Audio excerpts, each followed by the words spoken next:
Bom dia a todos. Meus amigos, é uma grande alegria estar aqui e, inicialmente, eu quero agradecer o gentil convite, não só pela Gleides, que sempre também faz essa para mim é uma honra, participar desta casa aqui. Quero agradecer também a presença de todos os amigos que estão aqui presentes, Paulo, Cláudio, enfim, todos nós.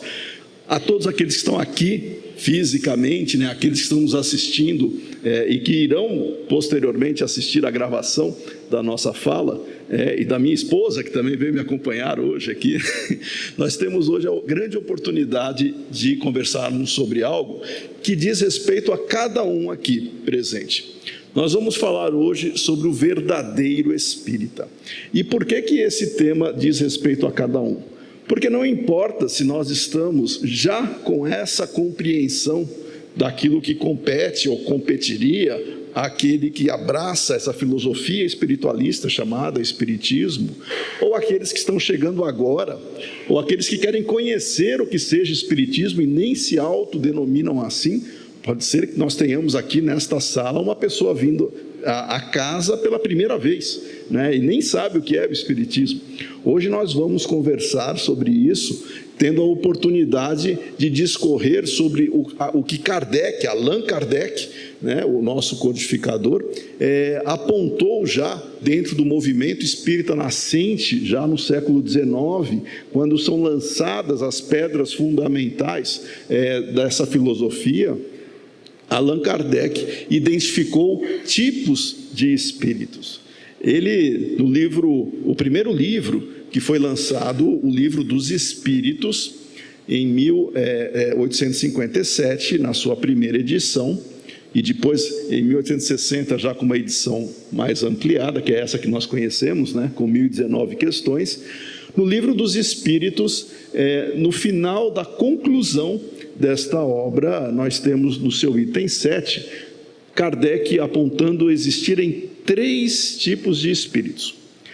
O primeiro era aquele que estava tomando contato com os fenômenos que despertavam a curiosidade das pessoas naquela época, que os chamados fenômenos físicos, principalmente com a movimentação de objetos, manifestações que as pessoas não sabiam de onde vinham, mas que cadeiras, mesas se movimentavam. A partir daí, essa observação fez com que surgisse um questionamento: o que está promovendo esse fenômeno? E o Espiritismo nasce desta maneira. Kardec vai vivenciar, dentro da sua proposta investigativa, numa oportunidade onde ele foi convidado para acompanhar nas chamadas sessões familiares, eram reuniões, grupos que se reuniam para presenciar este tipo de fenômeno, mesas que se movimentavam. Kardec, um pesquisador, ele não tinha em momento algum uma concepção inicial de que fosse uma manifestação promovida por espíritos. Ele, quando tomou contato, ele percebeu, e afastando qualquer possibilidade de fraude, porque também existe, ou de ilusionismo, ele identificou que existia uma fonte inteligente por trás daqueles fenômenos, e ele passou a investigar como que esses fenômenos ocorriam, mas não eram simples fenômenos.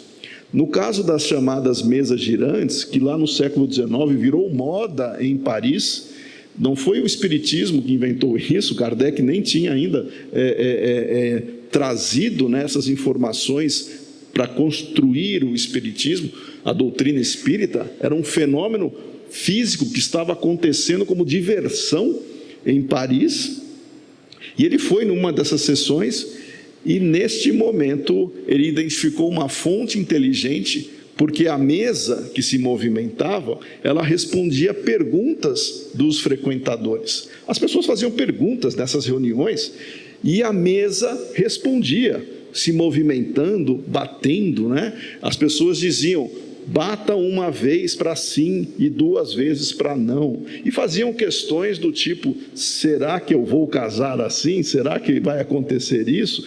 Coisas pueris praticamente. E Kardec, ao identificar esta relação e ao investigar esse fenômeno, identificou que essa fonte inteligente poderia responder questões muito mais profundas e complexas, criando para si respostas filosóficas, inclusive, que pudessem nos ajudar a entender quem somos, de onde viemos, para onde iremos. Desde este momento, onde no século XIX, em Paris, existia uma invasão destes fenômenos, praticamente vários grupos, várias reuniões desenvolviam essas chamadas manifestações físicas. Muita gente comprovava e tinha interesse em descobrir, em constatar esta realidade, e estas pessoas passaram ainda a investigar não somente a sua promoção, mas também as consequências das respostas que elas promoviam. Kardec foi uma delas, mas ele sistematizou, ele organizou, ele fez com que estas respostas tivessem sentido diante de perguntas também que ele fazia. Basta nós identificarmos a primeira questão do Livro dos Espíritos, cuja pergunta é: que é Deus? Veja que quando Kardec se comunica com os espíritos, e depois não foi só com as mesas, depois o fenômeno da mediunidade como um todo, onde alguém servia de intermediário para manifestar a vontade e as ideias dos espíritos por escrita, ou por fala. Isso favoreceu a comunicação, e uma série de informações foram aí desenvolvidas, mas não somente por uma resposta. A força do Espiritismo é que nesse intercâmbio mediúnico nós encontramos diferentes fontes em diferentes lugares, promovidas por diferentes pessoas, mas que convergiam, no caso das respostas, ao mesmo significado.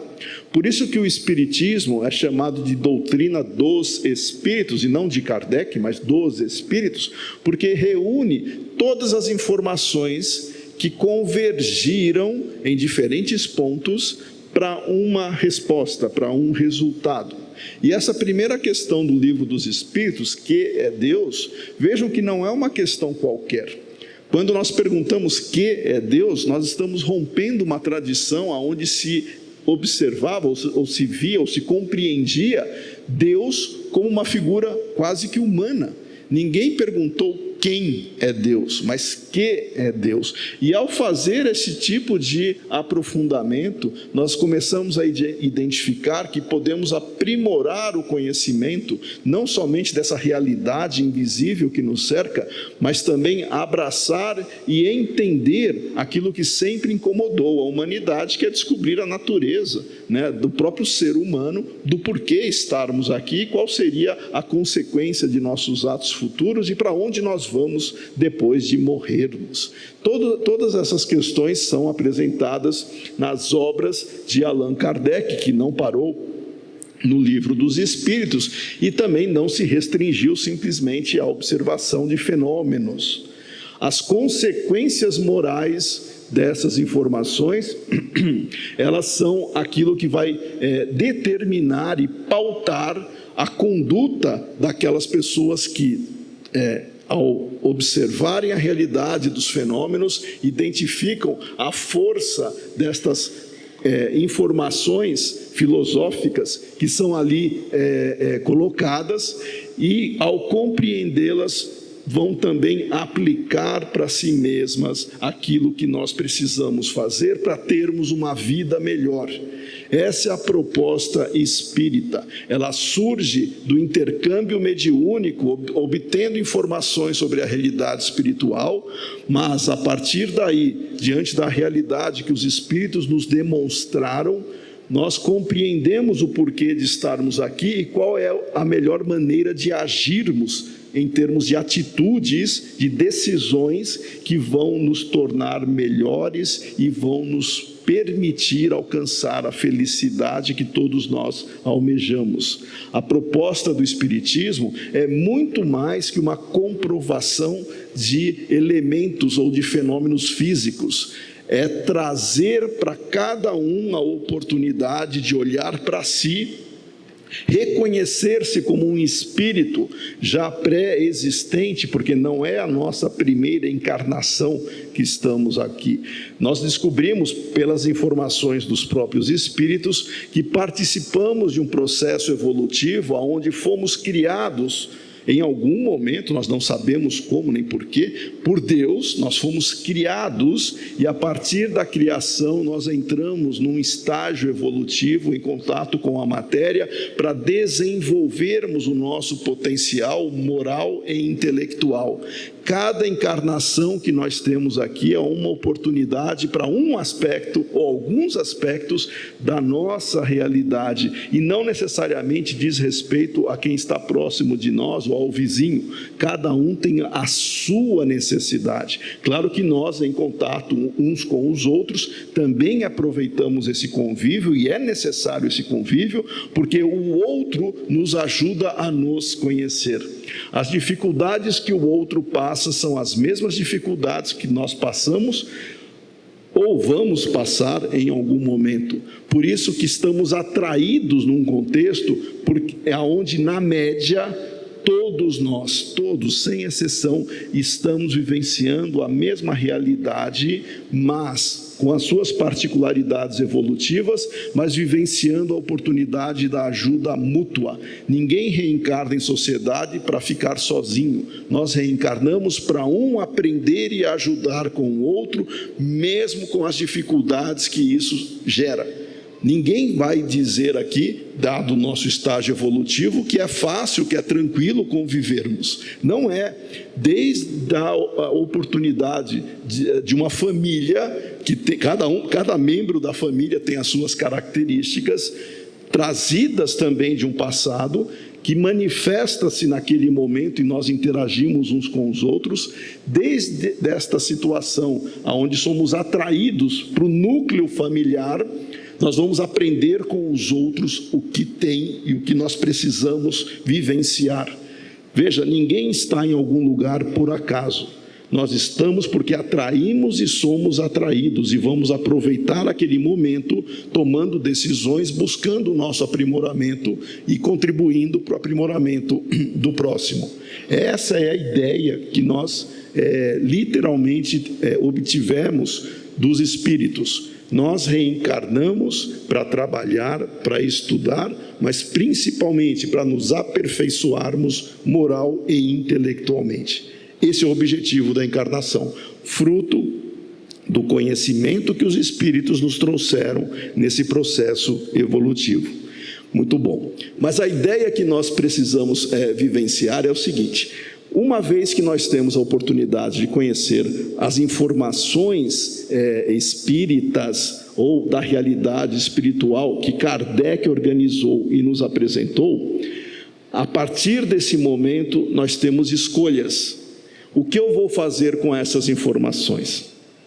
Aquele que está chegando hoje aqui na casa pela primeira vez, por sinal bem-vindo, esta pessoa, ela deve estar se deparando com a seguinte questão: afinal de contas, o que é o espiritismo e o que os espíritas fazem?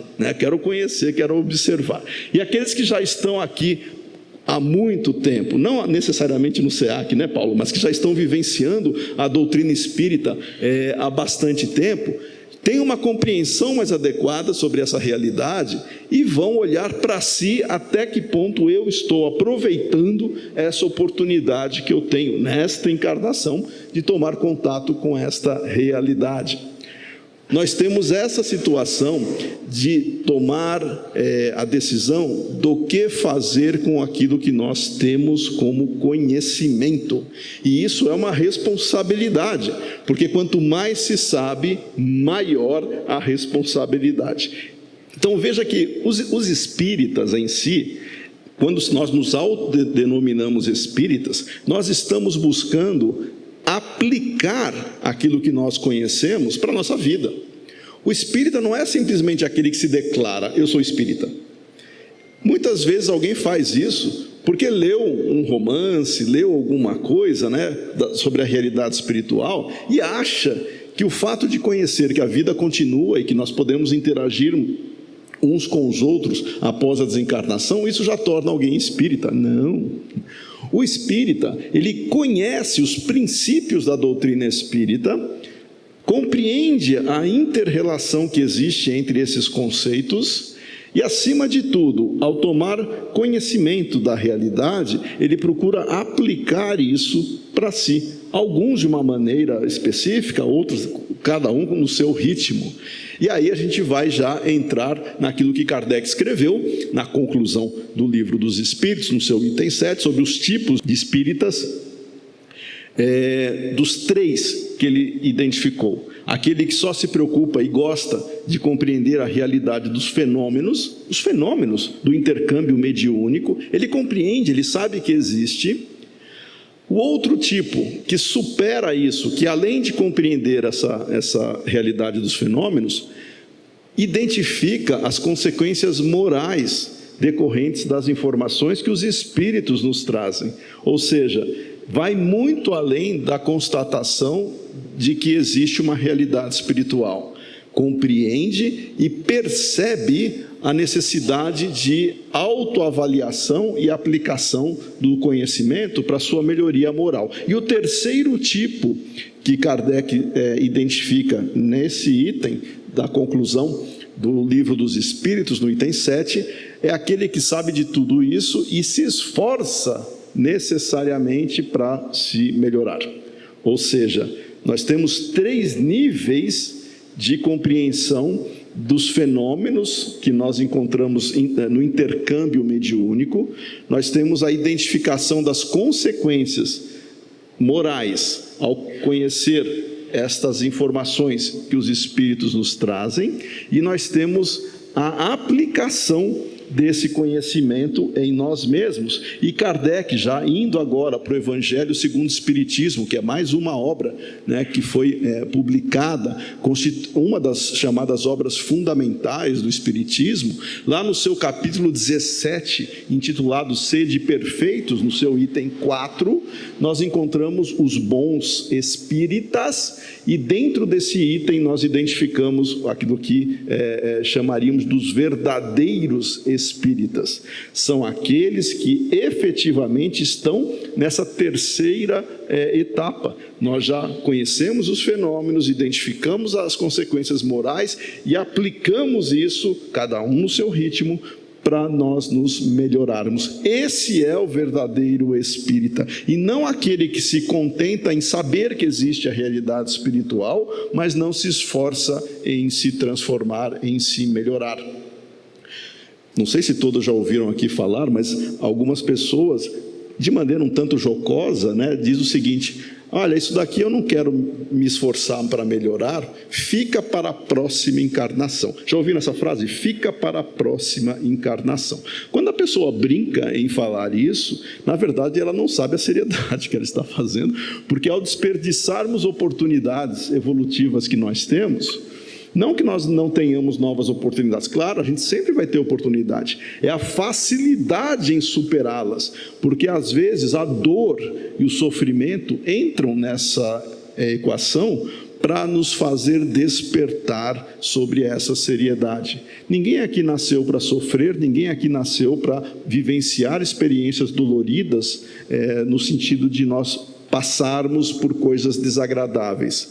Nós, muitas vezes, enfrentamos situações mais difíceis para nos ajudar a despertar. Vejam que, dentro da bondade divina que nós temos regendo todo o universo, nós sabemos que as leis, a providência divina, ela se dá perante a manifestação das leis que regem esse universo, de justiça, amor e caridade. Tudo ocorre dentro da lei de justiça, amor e caridade no universo inteiro, e não existe derrogação dessas leis, não existem milagres, ou seja, quebrar a lei para favorecer este ou aquele. Todos estão sujeitos a esta lei. E dentro da proposta das leis naturais, nós entendemos que o momento de crescimento, ele se dá pela experiência e pelo resultado, pelas conquistas que nós temos, superando os desafios que nos são colocados à frente, para nos desenvolvermos em termos de potencial.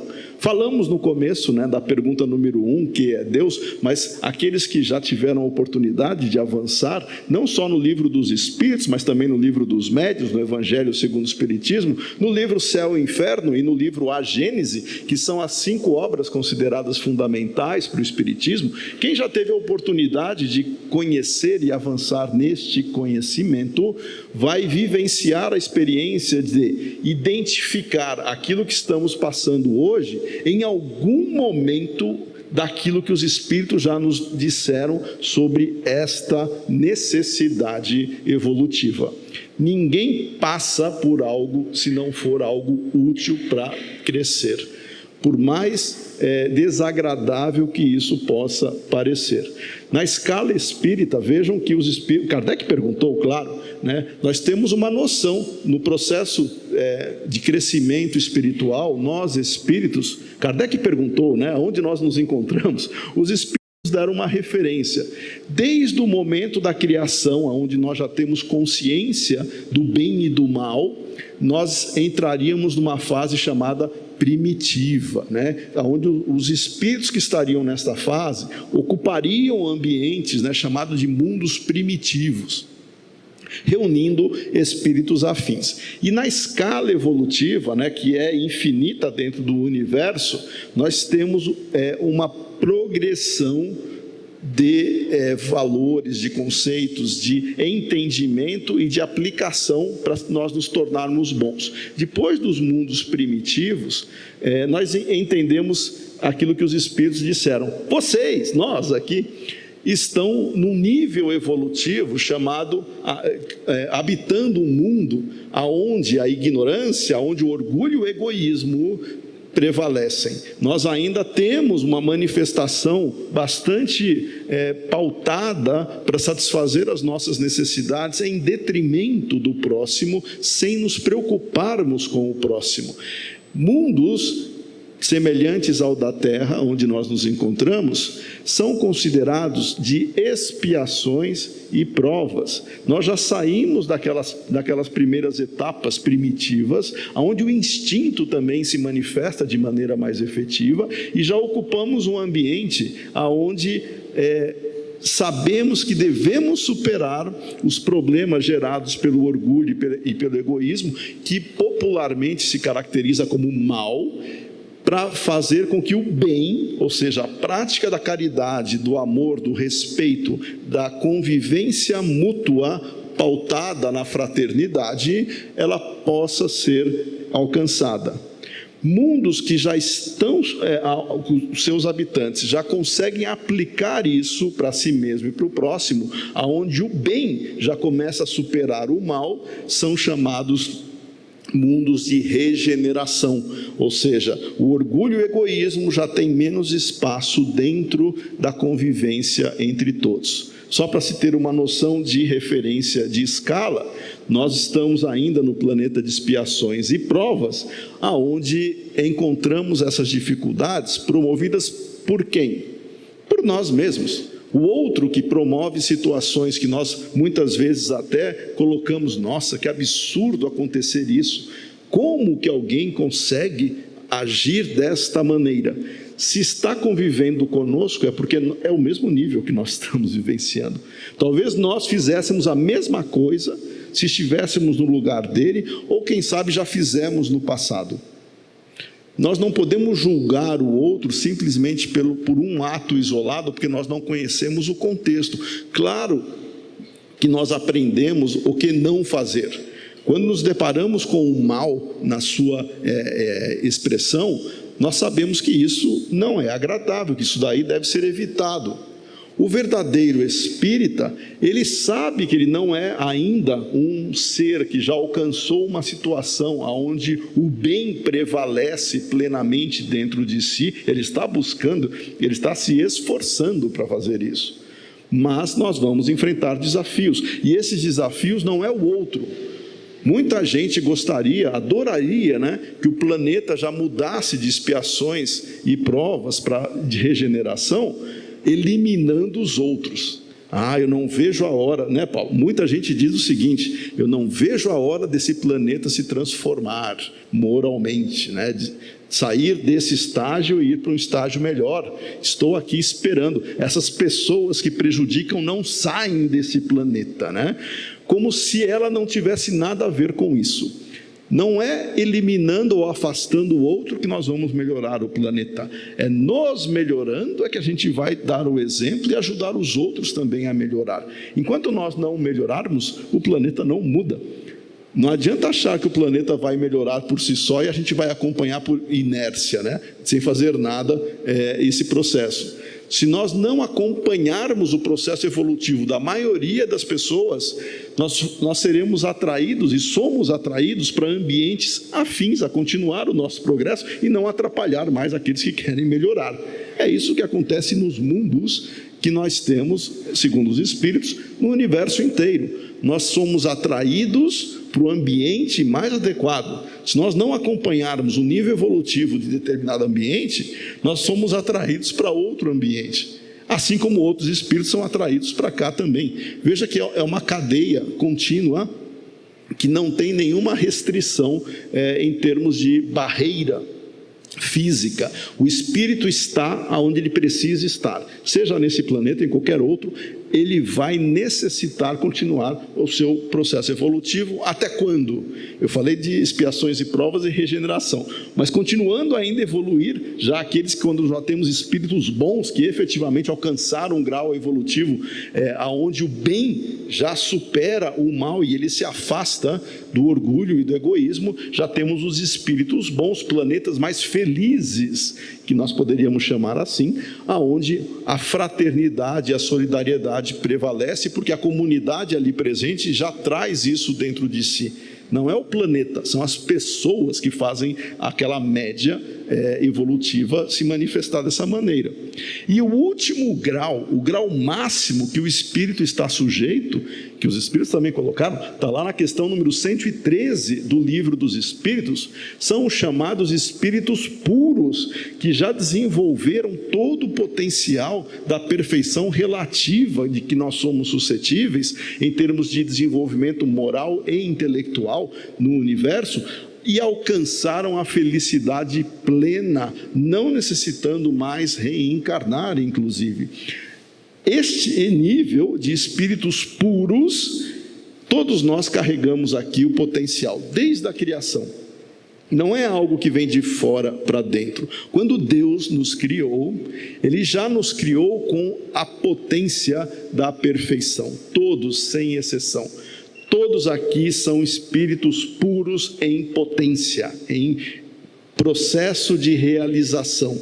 Cada reencarnação nos ajuda a aflorar isso, a tirar aquela casca que nos envolve, muitas vezes apegada à materialidade, fruto ainda do apego ao orgulho e egoísmo, né, que se manifestam, e nós vamos deixando florescer esta bondade que nós carregamos em latência dentro de cada um. Nós não vamos obter isso externamente, está dentro de cada um a potencialidade do espírito puro. Nós vamos nos realizar espíritos puros. Quando? Quando nós conseguimos vencer todos esses desafios. Essa é a beleza do universo que os espíritos nos revelaram. Nós temos a oportunidade de darmos um passo significativo a partir do momento que conhecemos a nossa realidade, diferente de nossos irmãos que ainda estão muito presos numa visão limitada da matéria, achando que a vida acaba quando nós morremos, que tudo não teria sentido depois da morte. E as questões ainda com a perspectiva materialista: por que eu nasci para sofrer e depois eu morro e não acontece nada? Tem escolas filosóficas que trabalham essa questão bastante de uma maneira angustiante até, né? A escola do existencialismo, por exemplo, aonde se estuda a angústia da morte. Nós temos filósofos espiritualistas também que ajudaram a superar essa angústia da morte. Eu vou citar um deles, que era espírita e, por sinal, aqui de São Paulo, bastante conhecido, já desencarnou, que foi o professor José Herculano Pires, que eu tenho certeza muitos aqui conhecem, já leram livros deles, né? O Herculano Pires foi uma das pessoas que mais lutou dentro do nosso movimento espírita para que nós compreendamos a essência, a beleza da doutrina espírita, lendo e compreendendo no seu real significado o que os espíritos nos trouxeram nas obras de Kardec. Por que eu estou insistindo nisso? Porque a literatura espírita é muito rica. Nós temos dentro do mercado editorial também várias obras, vários livros que se dizem espíritas, e alguns até não se dizem, mas as pessoas acham que são, porque coloca lá na capa livro psicografado, foi o espírito tal que escreveu. Primeiro que livro espírita não precisa ser psicografado, tá? É o conteúdo que é importante. O próprio Herculano Pires, os livros dele, ele não recebia espírito nenhum, ele escrevia, né? É uma coisa anímica, ele escrevia. Mas nós entendemos que o processo de conhecimento é individual e, uma vez tomando conhecimento com que os espíritos nos trouxeram e com as informações que foram legitimadas, foram validadas, ou seja, não foi uma opinião de espírito, porque espírito opina, né? Espírito dá opinião, somos nós desencarnados dando opinião. São várias informações que são semelhantes e convergiram para o mesmo ponto. Essa é a força do conhecimento, das informações, do ensino dos espíritos que está apresentado nas obras de Kardec. Quando alguém diz, eu leio Kardec e eu leio fulano de tal em outra obra, não está fazendo uma comparação honesta e justa. Por quê? Porque o que nós encontramos em Kardec não foi a opinião de Kardec nem de um ou outro espírito. Foi o que eu acabei de comentar. Foram muitas informações de respostas dos espíritos para o mesmo assunto, convergiram para a mesma resposta. Qual é mais importante e qual é mais legítimo? Esse tipo de produção de conhecimento, com maturação e várias fontes que não se conheciam, inclusive enquanto médiuns, né? Respondendo a mesma coisa, ou a opinião de um espírito encarnado ou desencarnado. Não dá para comparar, não dá para comparar. Por isso que nós podemos ler o que bem entendermos, né? Fique muito claro isso, mas não tem como comparar a qualidade e a validade das informações de Kardec com qualquer outro espírito, porque vira opinião. Justo, muito válido, muito nobre nós exprimirmos nossas ideias e nosso posicionamento perante a realidade. Isso todos nós podemos fazer, mas nós temos que ponderar sobre o método de validação daquela informação e não simplesmente acharmos que a opinião de alguém é suficiente para superar, inclusive, o que os espíritos disseram para Kardec. Por isso que é importante compreender o ensino dos espíritos na sua fonte, e a fonte é Allan Kardec. Não desmerecendo outras oportunidades de conhecimento, mas nós temos que comparar. Então, quando alguém lê alguma obra, tanto faz seja romance, seja qualquer outro gênero, quando ela lê alguma obra e tem uma informação ali, para ela conferir e saber se essa informação está condizente com o espiritismo, com o ensino dos espíritos, deve-se consultar o que os espíritos disseram para Allan Kardec sobre esse tema. E não está somente numa obra, está em várias obras dessas que eu comentei. Eu citei 5, que são as chamadas obras fundamentais. Mas Kardec tem muito mais também como contribuição que nós poderíamos ter para estudo. Por exemplo, eu vou citar aqui uma dos mananciais de conhecimento que nós temos acesso, que é a Revista Espírita, que Kardec publicou desde 1º de janeiro de 1858, e ele publicou mensalmente até a sua desencarnação, em março de 69, e ele deixou preparada já de abril de 69. Kardec registrava mensalmente todas as comunicações. Claro que ele não punha todas, ele punha dentro de uma representatividade, né? Porque eram centenas de informações e ele compilava e registrava na Revista Espírita.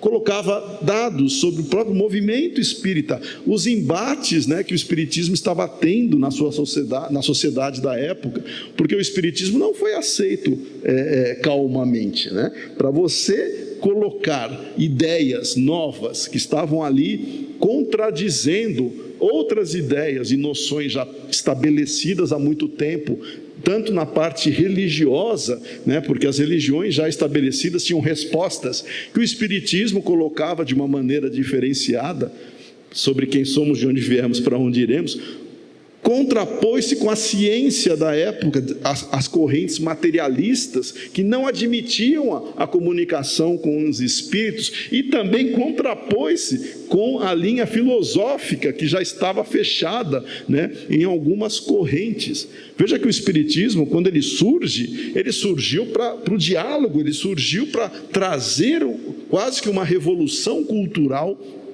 no seu aspecto de conhecimento do espírito. E até hoje nós enfrentamos desafios. Entretanto, o espírita hoje não tem mais os constrangimentos que nós já tivemos no passado. Não somente na França, né? O próprio Kardec, ele teve que debater com fraternidade, obviamente, para colocar à prova aquilo que os detratores tentavam acusar o espiritismo de uma série de coisas, em termos de fraude ou de outras situações, e Kardec justificando e explicando, né, o que seria o espiritismo. No Brasil, que é considerado hoje o maior país espírita do mundo por uma questão de quantidade, não que não exista espiritismo, e existe sim espiritismo no mundo inteiro, pessoas dedicadas à divulgação da doutrina espírita, com a cultura local inclusive, mas o Brasil tem essa característica de contarmos com uma divulgação muito intensa do espiritismo, e culturalmente nós também influenciamos essa compreensão.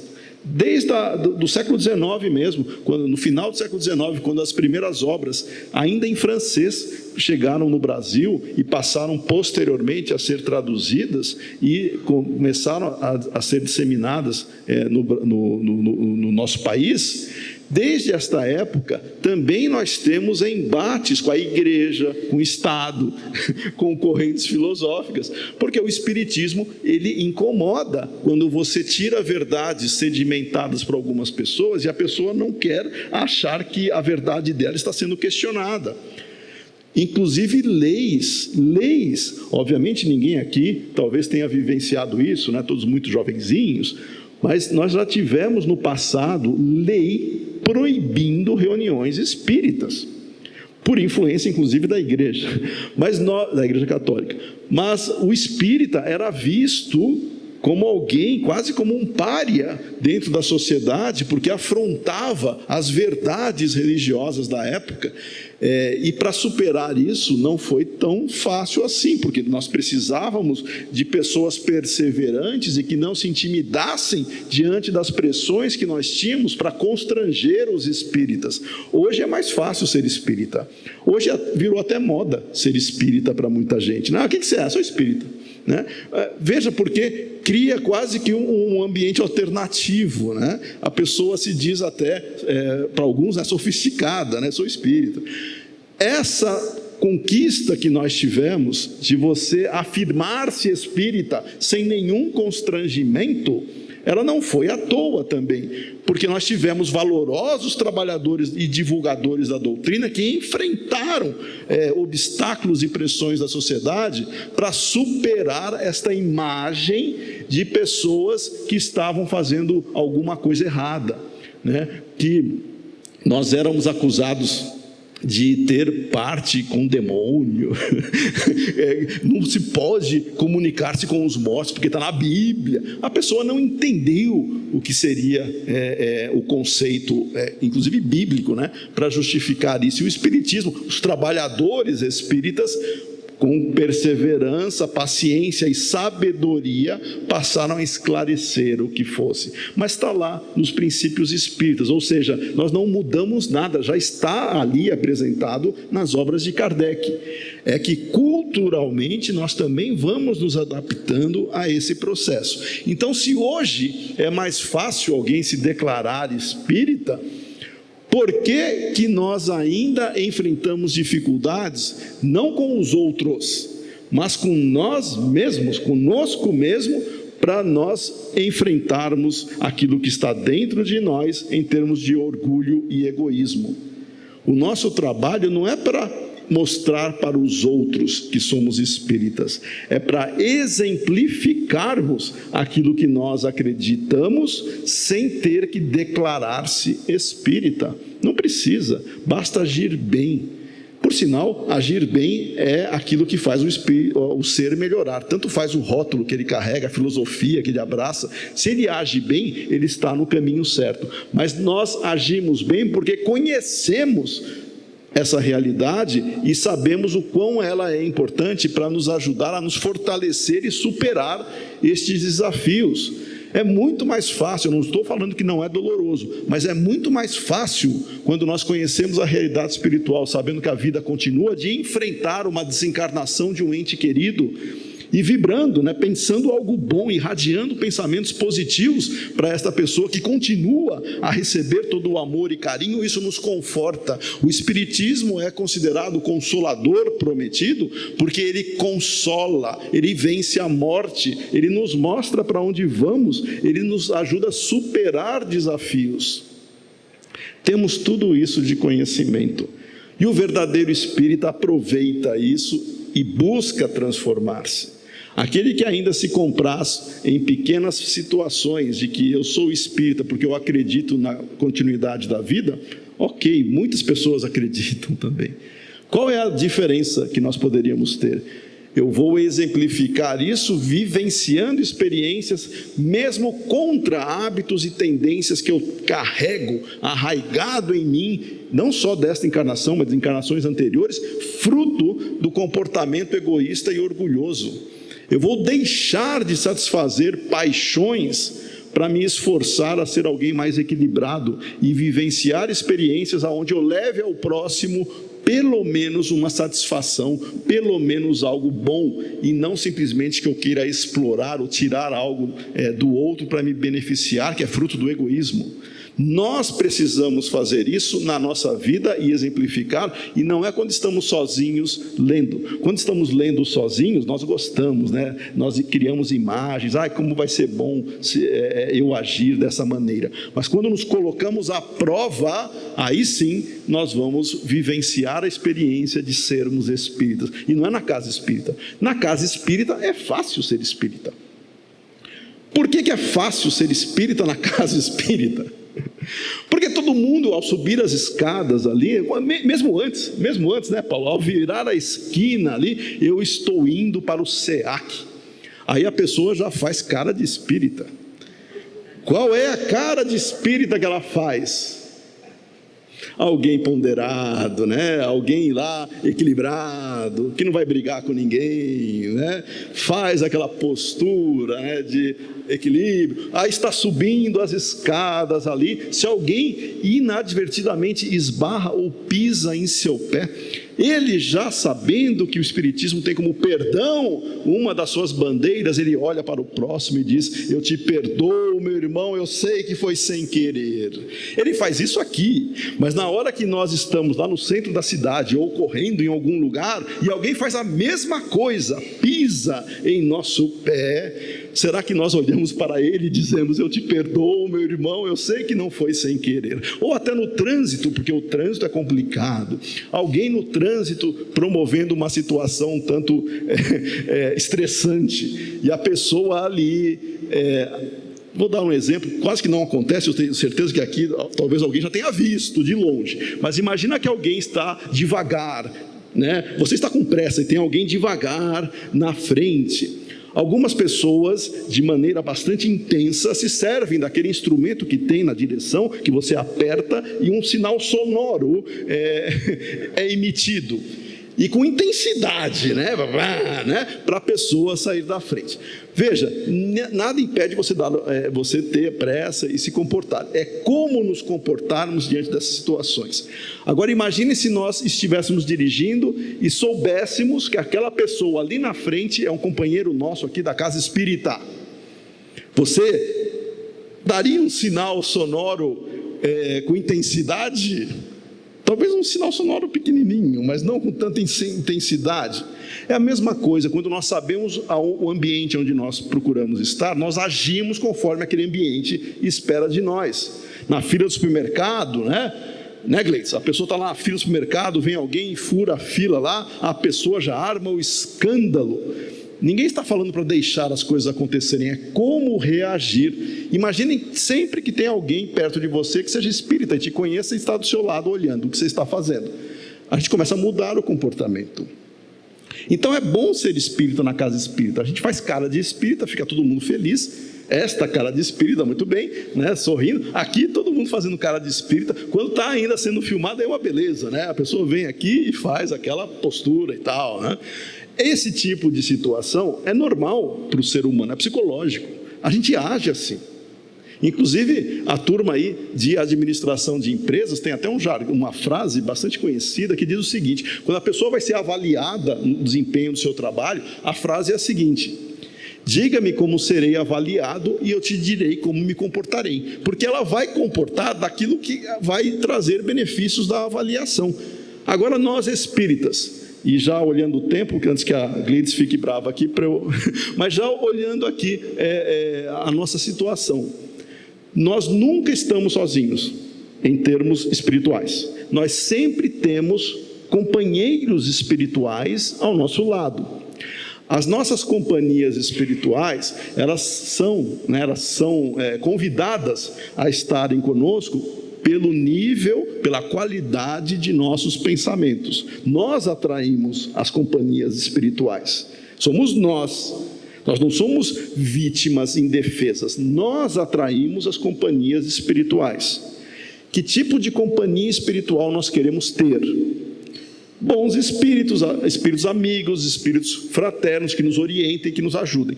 Para nós conseguirmos ajudar esses espíritos a estarem conosco, nós temos que convidá-los a estar conosco com pensamentos bons, felizes.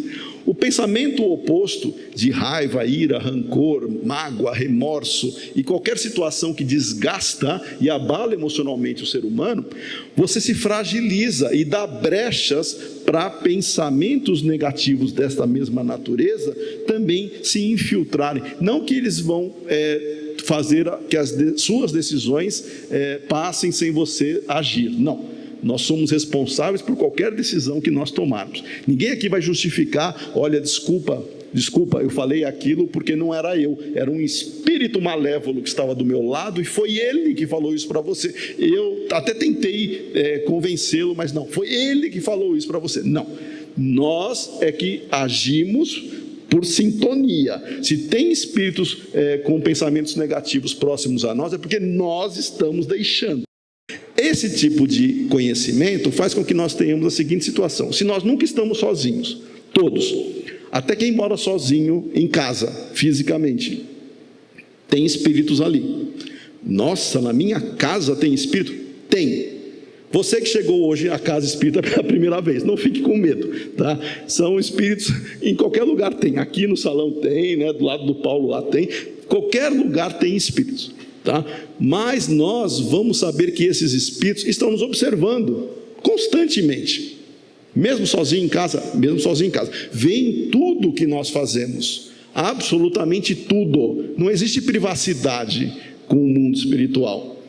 Mas eu quero ficar sozinho. Não dá. Nós atraímos espíritos pelo pensamento. E eles são invisíveis, alguns conseguem ver, mas a maioria de nós não consegue ver espírito, mas eles estão ao nosso lado. Agora imaginem nós agindo, sabendo que os espíritos estão ao nosso lado, nos observando e sabendo o que estamos fazendo. Até os pensamentos eles percebem. Até os pensamentos, porque é a linguagem que nós temos. Quando nós pensamos em algo, nós formamos uma imagem, nós demonstramos a nossa intenção e os espíritos conhecem. Portanto, não é a aparência que vai enganar espírito, é o que nós somos. Ninguém engana espírito. Aqui, encarnados, relativamente, nós aprendemos desde criança a nos comportarmos, como eu falei, socialmente, conforme o ambiente exige. A gente faz aquela postura lá que o ambiente exige. No mundo espiritual não existe isso. Os espíritos nos conhecem exatamente como nós somos, todos, sem exceção. Ninguém tem segredo dentro da visão espiritual. E aí a gente vai agir, né, arquitetando planos, fazendo coisas, planejando situações. Os espíritos estão vendo.